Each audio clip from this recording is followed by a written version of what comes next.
Hi friends, ఈ video చాలా important video. Last వరకు చూడండి, అలాగే వీలైనంత మందికి షేర్ అయితే చేయండి. అది ఎందుకు చెప్తున్నానో మీకు వీడియో చూస్తే అర్థమైద్ది. ఈ వీడియోలో మనం రెండింటి గురించి అయితే మాట్లాడుకుంటాం. ఒకటి చాలా అంటే చాలా ఇన్స్పైర్ చేసే ఒక వ్యక్తి కథ గురించి, అలాగే కొన్ని కుక్కల గురించి అయితే మనం అయితే మాట్లాడుకుంటాం. ఫస్ట్ ఆ వ్యక్తి ఎవరంటే సాకే బాబు. అసలు ఇతని గురించి మనం ఇప్పుడు ఎందుకు మాట్లాడుకుంటున్నాం అంటే, మనం ఆల్రెడీ రామ్ చరణ్ గారిని ఆన్ స్క్రీన్లో పెద్దిలాగైతే చూసాం. ఈయన ఆఫ్ స్క్రీన్ పెద్ది అనమాట. అంటే ఈయన స్టోరీ ఎలాంటిదంటే, ఈయన స్టోరీ విన్న తర్వాత ఇన్స్పైర్ అవనోడు ఎవడు ఉండడో, ఒకవేళ ఇన్స్పైర్ అవ్వకపోతే ఆడు మనిషే కాదు. నిజం చెప్తున్నా. ఆ స్టోరీ ఏంటంటే, ఈ సాకే బాబు అనే అతను, ఆ వ్యక్తి, ఆ మహానుభావుడు అనంతపూర్లో అయితే జన్మించాడు. ఆయన ఒక జవాన్ అనమాట, మిలిటరీ మెన్. అయితే ట్రైన్ యాక్సిడెంట్లో ఆయన కాలు కోల్పోయాడు. సేమ్ మన పెద్ది సినిమాలో రామ్ చరణ్ గారి కాలు ఎలా అయితే పోద్దో, ఈయన నిజ జీవితంలోనే కాలు అయితే పోయింది. ఎవరైనా సరే అంటే సినిమాలో మనం అయితే చూసాం, ఆన్ స్క్రీన్లో చూడటం వేరు, ఆఫ్ స్క్రీన్లో ఇలా సాధించి చూపించడం వేరు. ఈయన కథ ప్రతి ఒక్కరికైతే తెలియాలి. కాలు పోయింది, డ్రీమ్స్ అన్నీ వాషౌట్ అయిపోయాయి. ఇప్పుడు ఏంటి పరిస్థితి? ఎవరైనా సరే జనరల్గా చూసుకోండి, కాలు కానీ చేయి కానీ పోతే చాలా తక్కువ మంది ఇంట్లో నుంచి బయటకు వస్తారు. చాలా తక్కువ మంది వాళ్ళ కళలను నిజం చేసుకుంటారు. ఆ తక్కువ మందిలో ఉండే, అతి తక్కువ మందిలో ఉండే వ్యక్తి ఈ సాకే బాబు గారు. ఆయన ఏం చేశాడంటే, అదే ఒంటికాలతో జిమ్కి వెళ్ళాడు. జిమ్కి వెళ్ళి తన బాడీని దృఢంగా ఉంచుకున్నాడు. అక్కడతో ఆయన కళలను ఆపేయలేదు. దేశానికి ఒక రకంగా సేవ చేద్దాం అనుకున్నాడు, అది కుదరలేదు. కానీ దేశం పేరు నిలబెట్టాలి అనే ఇన్స్పిరేషన్ ఆయన గుండెల్లో అలా మండుతానే ఉంది. ఆ మంట ఆయన్ని గోల్డ్ మెడల్ వరకు తీసుకెళ్ళింది, సిల్వర్ మెడల్ వరకు తీసుకెళ్ళింది, ఇప్పుడు ఇంటర్నేషనల్ లెవెల్ వరకు తీసుకెళ్ళింది. ఆయన ఏం చేశాడంటే, షార్ట్ పుట్ ఉంటుంది తెలుసు కదా, ఇలా ఇసురుతాం పెద్ద బాల్, దాన్ని ప్రాక్టీస్ చేయటం అయితే మొదలుపెట్టాడు. మీకు అర్థమవుతుందా? డిస్క్ త్రో ఉంటుంది కదా, ఆ రెండింటిని ప్రాక్టీస్ చేయటం అయితే మొదలుపెట్టి, అదే ఒంటికాలతో ఆయన అయితే ఆ ప్రాక్టీస్ చేసి జిమ్లో వెయిట్స్ ఎత్తి బాడీ దృఢంగా ఉంచుకొని, మైండ్ని దృఢంగా ఉంచుకొని నేషనల్స్లో గోల్డ్ మెడల్ కొట్టాడు. నెక్స్ట్ పారా నేషనల్ గేమ్స్లో సిల్వర్ మెడల్ కొట్టాడు అదే షార్ట్ పుట్లో. ఇప్పుడు ఇంటర్నేషనల్ స్టేజ్ అంటే ఇంటర్నేషనల్ కంట్రీస్తో పాల్గొనడానికి, పోటీ పడడానికి ఆయన అయితే రెడీ అవుతున్నాడు. నిజంగా ఎంత ఇన్స్పిరేషన్ అండి. మీరు చూడండి, ఆయన ఫోటోలు చూడండి, ఆ వీడియోలు చూడండి. సాకే బాబు ఇన్స్టాగ్రామ్లో కూడా అకౌంట్ అయితే ఉంటుంది. ఒంటి కాలుతో అంటే కృత్రిమ కాలు కూడా ఆయన అయితే వేసుకోలేదు. అదే ఒంటి కాలుతో ప్రాక్టీస్ చేసి నిజంగా గోల్డ్ మెడల్, సిల్వర్ మెడల్ ఈ రోజున మన దేశం తరపున ఆయన అయితే అవతల దేశాలతో పోటీ పడుతున్నాడు, రిప్రజెంట్ చేస్తున్నాడు. అంటే ప్రతిభకు అంగవైకల్యం అనేది అడ్డు కాదు అని నిరూపించిన వ్యక్తి ఈ సాకే బాబు. నిజంగా ఎంత ఇన్స్పిరేషన్ అండి. ఎలాంటి వాళ్ళు మన దేశంలో ఎంతోమంది ఉంటారు, ఎంతోమంది. నిజంగా ఈ పెద్ద సినిమా రిలీజ్ అవ్వకపోయి ఉంటే ఈ స్టోరీ బయటకు వచ్చేది కాదు. నిజంగా తెలియదు ఎవరికి. ఆ పెద్ద సినిమా రిలీజ్ అయిన తర్వాత వాళ్ళు ఇన్స్టాగ్రామ్లో ఈ రకంగా వీడియో అయితే పెట్టారు. ఇప్పుడు చాలామందికి ఆయన స్టోరీ తెలుస్తుంది. చాలామందికి ఇన్స్పిరేషన్గా సాకే బాబు గారు నిలబడ్డారు. మీరు కూడా చూడండి, ఇన్స్టాగ్రామ్లో ఆయన అకౌంట్ ఓపెన్ చేయండి, వీడియో ఆపి మరీ చూడండి. ఖచ్చితంగా ఆయన స్టోరీ ఉంది, న్యూస్ పేపర్లో ఆయన గురించి వచ్చిన ఆర్టికల్స్ ఉన్నాయి. చాలా ఇన్స్పిరేషనల్ జర్నీ. ఒంటికాలతో సాధించాడండి సిల్వర్ మెడల్, గోల్డ్ మెడల్. దేశానికి అసలు ఇన్స్పిరేషన్ అలాంటి వాళ్ళు. అలాంటి కథే కదండి పెద్ది, అలాంటి కథే కదా పెద్ది. దాన్ని అవహేళన చేస్తూ మాట్లాడుతున్నారు. నిజంగా కొంతమంది, కొన్ని కుక్కలు పొరపాటుని సాకే బాబు గారి స్టోరీ సినిమాగా తీస్తే దాన్ని కూడా ట్రోల్ చేస్తారండి వీళ్ళు. ఇన్స్పైర్ అంటే రియల్ లైఫ్ స్టోరీ పెద్ద పక్కన పెట్టండి, పొరపాటున ఈ సాకే బాబు గారి స్టోరీ ఎవరైనా సినిమా తీస్తే ఈయన్ని కూడా ట్రోల్ చేస్తారు ఈ కుక్కలు. ఎలా చేస్తారు అండి? కాళ్ళు లేకపోతే అలా చేసేస్తారా? గోల్డ్ మెడల్ తెచ్చేస్తారా? సిల్వర్ మెడల్ తెచ్చేస్తారా? అలా చేయకుండా ఇంట్లో పడుకోవాలి కానీ అని కుక్క లాజిక్లన్నీ మాట్లాడతాయి ఊరకొక్కలు. అసలు మినిమం కామన్ సెన్స్ లేకుండా ఏం మాట్లాడుతున్నారండి? ఎలా పడితే అలా మాట్లాడుతున్నారు. లక్షల లక్షలు వీసి వస్తున్నాయని నీకు ఇష్టం వచ్చినట్టు వాగుతున్నాడు ఒక కుక్క. ఆడు కనీసం ఇక్కడ కూడా ఉండడు, ఎక్కడ విదేశాల్లో ఉండే ఊరకుక్క. ఆ కుక్క ఏమంటున్నాడు, ఆడిపైన కాపీరైట్ వేయడానికి సిగ్గుండాలంట సినిమా టీంకి. ఇంకేమంటున్నాడు, ఇండియాలో డెమోక్రసీ ఉంది, రైట్ టు స్పీచ్ ఉందంట. అసలు నువ్వు ఇండియాలో ఏడిస్తే కదరా కుక్క. ఇండియా నుంచి పారిపోయి బోల్డ్ సంవత్సరాలు అవుతుంది నువ్వు వెళ్ళి. నువ్వు ఇండియా గురించి మాట్లాడతావా? అసలు ఇండియాకి నీకు సంబంధం ఏంటి? పారిపోయినడివి అసలు నీకేంటి సంబంధం? నెక్స్ట్ పాయింట్ ఏంటి, నీకు ట్రైలరే నచ్చలేదు. నువ్వు సినిమా చూస్తాం ఆగిపోవచ్చుగా. అంటే సినిమా బాగుపడిపోవాలి, సినిమా మారాలి, మంచి సినిమాలు తీయాలి అన్నవాడివి.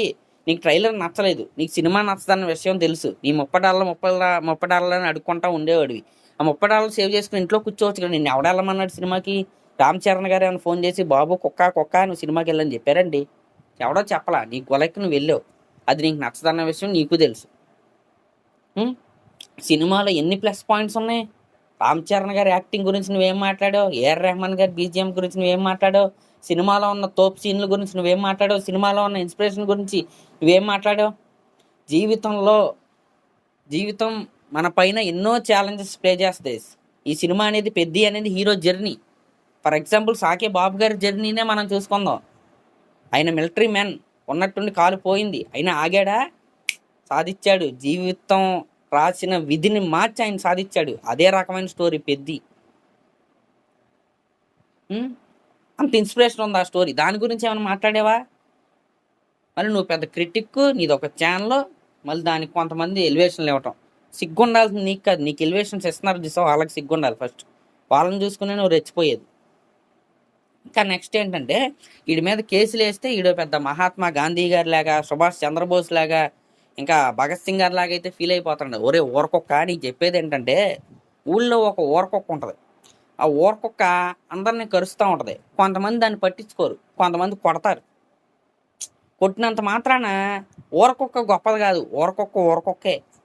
అలాంటోడివే నువ్వు కూడా.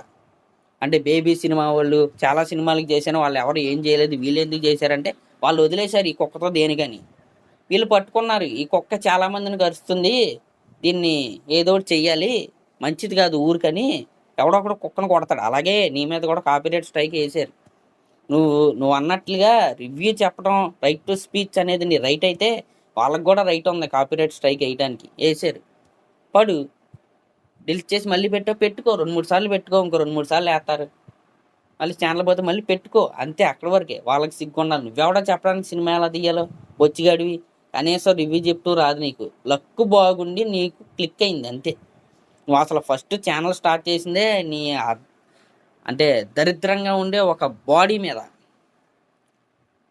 అంటే ఊరకుక్క లాంటి నీ బాడీ పైన నువ్వు ఛానల్ స్టార్ట్ చేసుకున్నావు. అది క్లిక్ అవ్వలేదు, అనుకోకుండా ఇది క్లిక్ అయ్యి నువ్వు దాంట్లో సెటిల్ అయ్యావు అంతే. సినిమాలు తీయటం మానేస్తే నువ్వు అడుక్కునే పరిస్థితి, ఆ విషయం నీకు తెలుసు. అందుకే ఏడుస్తావు. నిజంగా సినిమా గురించి బాగు కోరేవాడివి, మంచి సినిమాలు తీయండి అని చెప్పేవాడు ఎవడో పొద్దున్నే లేచి $30 అందరి దగ్గర పోగు చేసుకుని అడుక్కుని థియేటర్కి వెళ్ళిపోయి విషయం కక్కాడు. నీకు నిజంగా ట్రైలర్ నచ్చలేదు, నువ్వు నిజంగా కన్స్ట్రక్టివ్గా సినిమాలు బాగు గురించి కోరుకుంటే సినిమా రిలీజ్ అయిన 3వ రోజు 4వ రోజు రేట్లు తగ్గిన తర్వాత అప్పుడు వెళ్ళి సినిమాలో ఇవి చేంజ్ చేసుకోవాలని కన్స్ట్రక్టివ్గా చెప్తాడు ఎవడైనా బుద్ధున్న నా కొడుకు. నీలాగా ఊరకొక్కలాగా చెప్పడం, ఊరకొక్క రివ్యూలు ఇవ్వటం, అసలు అది రివ్యూనే కాదు, ర్యాంటు, అది ట్రాష్. అది పక్కన పెడితే మళ్ళీ ఏమైనా మొండేడుపులు ఎడుతాం. ఏది పెద్ద దేశ సేవకి వెళ్ళినట్టు అక్కడికి వెళ్ళి మళ్ళీ ఇండియా గురించి మాట్లాడతాడు. వీడు ఇండియాలో ఉంటాడా అంటే ఇండియాలో ఉండడం, ఎక్కడో సత్తాడు. నీకేం సంబంధం ఇండియా గురించి? కామెడీగా అనిపిస్తుంది. ఎలాంటి అంటే పెద్ద క్యారెక్టర్ని అవహేళన చేశారు, అది నాకు అసలు నచ్చలేదు. ఫస్ట్ ఆఫ్ ఆల్, ఇప్పుడు పెద్ది అనేది ఒక హీరో జర్నీ. ఫస్ట్ తన వాళ్ళ కోసం వెళ్తాడు జర్నీ, కుస్తీ నేర్చుకుంటాడు. అక్కడ కాలు ఇంకో దారి లేదు. అతనికి కనిపించింది ఏంటి, వెంటనే ఎదురుగా ఆడు కనపడ్డాడు. వెంటనే ఆలోచించకుండా ఎలాగైనా గెలవాలని చెప్పి కాలు త్యాగం చేసి మరీ తన వాళ్ళ కోసం వెళ్ళాడు ఆ స్టేజ్ పైకి. చాలా ఇన్స్పిరేషనల్ స్టోరీ అది. ఫ్యామిలీస్కి పిచ్చగా ఎక్కుతుంది సినిమా. కానీ నీలాంటి కుక్కలు ఎందుకు ఏడుస్తున్నారు ఎవరికి అర్థం కావట్లేదు. జాహ్నవి కపూర్ ట్రాక్ని హైలైట్ చేసి రివ్యూ మొత్తం తిప్పుతూ కాకుండా సినిమాలో చాలా ప్లస్ పాయింట్స్ ఉన్నాయి కదా. నిజంగా రివ్యూవర్ అయితే, నువ్వు నిజంగా సినిమాల గురించి మాట్లాడేవాడు అయితే, సినిమాల బాగు గురించి కోలుకునేవాడు అయితే ఇలా చెప్పడు ఎవడు. ప్లస్లు ఏంటి, పాజిటివ్లు ఏంటి, ఏది మార్చుకోవాలి, ఈ రకంగా ఉంటుంది. ఎఫర్ట్స్ పెట్టాడు రామ్ చరణ్ గారు, దాన్ని కూడా డూప్ అన్నావు నువ్వు. నీ అంత ఊరకొక్క ఎక్కడన్నా ఉంటుందా?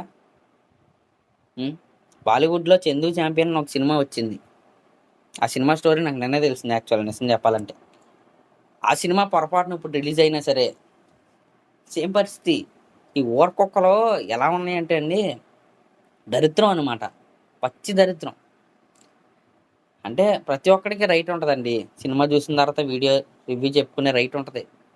కానీ అది రివ్యూ కాదు, ర్యాంట్. అంటే ఇవి ఉంటాయి కదా బక్వాస్ ఛానల్లో, అంటే ట్రోల్ ఛానల్లో ఓన్లీ ట్రోల్ చేయడానికే పుడతారు. అంటే ఆ రకమైనదనమాట, రివ్యూ కాదు అది. ఎంకరేజ్ చేసేవాళ్ళు చాలామంది ఉన్నారు, అదే ఇక్కడ ప్రాబ్లం. అంటే యాంటీ ఫ్యాన్స్. ఇప్పుడు రామ్ చరణ్ గారి సినిమా రిలీజ్ అయితే పన్నోళ్ళు చాలామంది ఉంటారు, వాళ్ళందరికీ ఆనందం అనమాట. అదొక రాక్షస ఆనందం. అవతలాడు రామ్ చరణ్ గారి సినిమాని తిడుతుంటే మిగతా వాళ్ళందరికీ ఆనందం, అందుకే చూస్తున్నారు. ఇప్పుడు ఎన్టీఆర్ గారి సినిమా రిలీజ్ అయితే ఎన్టీఆర్ గారి పన్నోళ్ళకి అది ఆనందం, వాళ్ళు ఎంకరేజ్ చేస్తారు.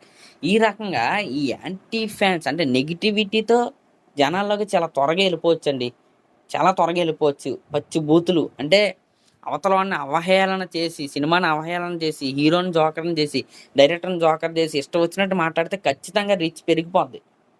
మీకు అది సీక్రెట్ టు సక్సెస్ ఈ రోజుల్లో. పరమ చెత్త వాగితే ఖచ్చితంగా మనం సక్సెస్ అవుతాం ఈ రోజుల్లో, సోషల్ మీడియా యుగంలో ఉన్నాం. అదే వాళ్ళ ధైర్యం, అంతే. మళ్ళీ ఈ కుక్కకే ఏంటి ఎలివేషన్లో ఈ స్కేర్స్ మీ మోర్, ఈ కుక్క స్కేర్స్ మీ మోర్ ఏంటి, ఎవడ స్కేరు?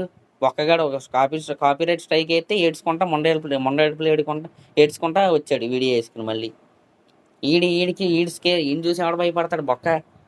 అదే చెప్తున్నా, ఊరకొక్క గొప్పదనం కాదు, ఆ ఊరు గొప్పదనం. కానీ ఏదో ఒక రోజు కొడతారుగా, ఖచ్చితంగా కొడతారు, దాంట్లో అనుమానం అయితే లేదు. దానికి నువ్వేదో భగత్ సింగ్ లాగా, సుభాష్ చంద్రబోస్ లాగా అంత లేదమ్మా నీకు. కుక్క, నువ్వు పారిపోయినోడు అక్కడ ఉండు, అక్కడ సినిమాలు చూసుకో, నీకు ఎందుకు కావాలి ఈ సినిమాల గురించి. వాళ్ళు అక్కడ బతుకుతూ ఇండియన్ డెమోక్రసీ గురించి మాట్లాడతాడు. వేస్ట్ కుక్కలండి ఇవన్నీ. చెప్పానుగా, $30 అని ఏడుస్తాడు. సినిమా ఫస్ట్ రోజే వెళ్తాడు, మళ్ళీ ట్రైలర్ నచ్చలేదని చెప్తాడు.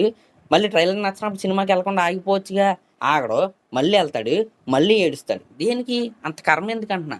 నీకు దమ్ముంటే, నువ్వు నిజంగా మగోడు అయితే, నువ్వు అంత పతివ్రతం అయితే, సినిమా హిట్ అయిన సినిమా అంటే హిట్ టాక్ ఫ్లాప్ టాక్ వచ్చిన తర్వాత ఇల్లు నీ $30 హిట్ సినిమాలకే ఖర్చు పెట్టుకో.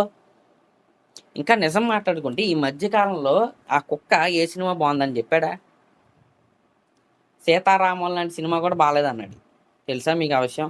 ఈ మధ్యకాలంలో బాగుందన్న సినిమా ఏంటో తెలుసా? విజయ్ గారి గోట్ సినిమా. అది విజయ్ గారికి కూడా నచ్చదు, ఆ సినిమా ఈ కుక్కకి నచ్చింది. మీరు అర్థం చేసుకోండి, అటెన్షన్. అంటే అందరికీ నచ్చిన సినిమా నచ్చలేదని చెప్పాలి, నచ్చని సినిమా నచ్చిందని చెప్పాలి, అప్పుడు మనం ఇంటలెక్చువల్ అనమాట. ఇలాంటి వాడిని మీరు ఎంకరేజ్ చేస్తున్నారంటే అది మీ తప్పు, అతని తప్పు కాదు. యాక్చువల్లీ యాంటీ ఫ్యాన్స్ ఎవరైతే ఉన్నారో వాళ్ళ గ్రడ్జ్ని అతను క్యాష్ చేసుకుంటున్నాడు, అది నిజం. కాబట్టి పెద్ద సినిమా అనేది అల్టిమేట్గా ఒక ఇన్స్పిరేషనల్ స్టోరీ అండి. లాస్ట్ చెప్పేది ఏంటంటే, మీరు రివ్యూలు చూసి సినిమాకి వెళ్తే మీరు ఒక మంచి ఎక్స్పీరియన్స్ అయితే మిస్ అవుతారు, ఇదైతే నిజం. మీకు తెలిసిన వాళ్ళు ఎవరో ఒకరు ఉంటారు, మీ ఫ్రెండ్స్, మీ మీ తాతలో చాలామంది వెళ్ళారు, సీనియర్ సిటిజన్స్, మీ తమ్ముళ్ళు, వాళ్ళని అడగండి సినిమా ఎలా ఉందో, కరెక్ట్ రివ్యూ చెప్తారు కదా. ఆడేమన్నా ఇక్కడ కూడా లేనివాడిని ఆడెక్కడో బతికే కుక్కన ఆ రివ్యూ చూసి వెళ్ళాల్సిన అవసరం మీకేంటి? ఆడికి ఎలివేషన్లు ఇవ్వాల్సిన అవసరం మీకేంటి? కాబట్టి నేను చెప్పేది ఏంటంటే, ఇలాంటి కుక్కల్ని లైట్ తీసుకుంటాం మంచిది. సినిమా వాళ్ళు అయినా సరే పెద్ద కుక్కలు అనమాట. ఒకటే లైట్ తీసుకోవాలి, 2 అంటే శాశ్వతంగా నిర్మూలించాలి, మధ్యలో ఉండకూడదు. మధ్యలో ఉంటే ప్రాబ్లం, రెచ్చిపోతాయి కుక్కలు, అది నేను చెప్పేది. మరి ఈ రకంగా కుక్కల గురించి, అలాగే ఇంకొక ఇన్స్పిరేషనల్ పర్సన్ గురించి మనమైతే ఈ వీడియోలో అయితే తెలుసుకున్నాం. నిజంగా సాకే బాబు గారు ఇన్స్పిరేషన్ అండి. మీరు నాకు ఈ రోజు నుంచి మీరు ఇన్స్పిరేషన్, పెద్ద కూడా కాదు, మీరే నాకు ఇన్స్పిరేషన్. నిజం చెప్తున్నా అండి, మీ లైఫ్ స్టోరీ పొరపాటున ఎవరైనా తీసేస్తారేమో సినిమా, దాన్ని తీయొద్దని చెప్పండి. ఎందుకంటే మీకు కూడా మిమ్మల్ని కూడా ట్రోల్ చేస్తాయి ఈ కుక్కలు. ఎంత ఇన్స్పిరేషనల్ పర్సనాలిటీని కూడా ట్రోల్ చేస్తాయి అనే భయం నాకైతే ఉంది. కాబట్టి సినిమానైతే తీయొద్దని చెప్పండి. కానీ మీరు చాలామందికి ఇన్స్పిరేషన్గా అయితే ఉంటారు, ఖచ్చితంగా ఉండాలి. మీ స్టోరీ అందరికీ తెలియాలని వీడియో అయితే చేశాను. అది ఖచ్చితంగా ఫలితం సాధించిద్దని నేనైతే అనుకుంటున్నాను. Thank you.